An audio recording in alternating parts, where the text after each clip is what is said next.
ആലപ്പുഴയിൽ നിന്നൊരു വാർത്ത വരുന്നത് ചേർത്തലയിൽ മാജിസ്ട്രേറ്റിന് പാമ്പുകടിയേറ്റു. ചേർത്തല മുൻസിഫ് മാജിസ്ട്രേറ്റ് റോവിൻ റോഡ്രിഗ്സിനാണ് പാമ്പുകടിയേറ്റത്. ചേർത്തല കോടതിക്ക് സമീപത്തുള്ള ക്വാർട്ടേഴ്സിൽ വെച്ച് ഇന്നലെ രാത്രിയാണ് കടിയേറ്റത്. അശ്വിൻ പാലാഴി വിവരങ്ങളുമായി. അശ്വിൻ, എങ്ങനെയുണ്ട് മാജിസ്ട്രേറ്റിന്റെ ആരോഗ്യനില? കൂടുതൽ വിശദാംശങ്ങൾ. അനുജ, ചേർത്തല മുനിസിപ്പൽ മജിസ്ട്രേറ്റായ റോവിൻ റോഡ്രിഗസ് കോടതിക്ക് സമീപത്തുള്ള ക്വാർട്ടേഴ്സിലാണ് താമസിക്കുന്നത്. ഇന്നലെ കോടതിയിൽ നിന്ന് തിരികെ ഈ ക്വാർട്ടേഴ്സിലെത്തിയ ശേഷം ആണ് ഈ പാമ്പ് കടി ഏൽക്കുന്നത്.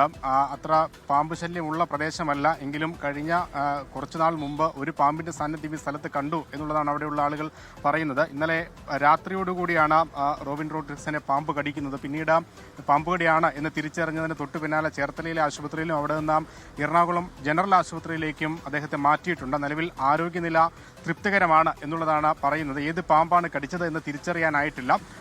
ആവശ്യമെങ്കിൽ ആന്റിവെനം നൽകുന്ന അടക്കമുള്ള കാര്യങ്ങളിലേക്ക് പോകും എന്നാണ് ആശുപത്രി വൃത്തങ്ങൾ അറിയിക്കുന്നത്.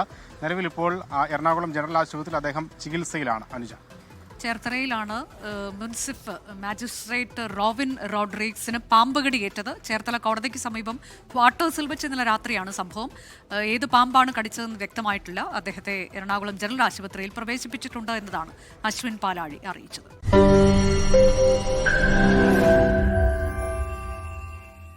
ലോകത്തെവിടെയായാലും ഏത് സമയത്തും 24 വാർത്തകളും ഓഗ്മെന്റഡ് റിയാലിറ്റി പാക്കേജുകളും എക്സ്പ്ലെയിനറുകളും വിശദമായി കാണാൻ ഞങ്ങളുടെ യൂട്യൂബ് ചാനൽ നിങ്ങൾക്ക് സബ്സ്ക്രൈബ് ചെയ്യാം.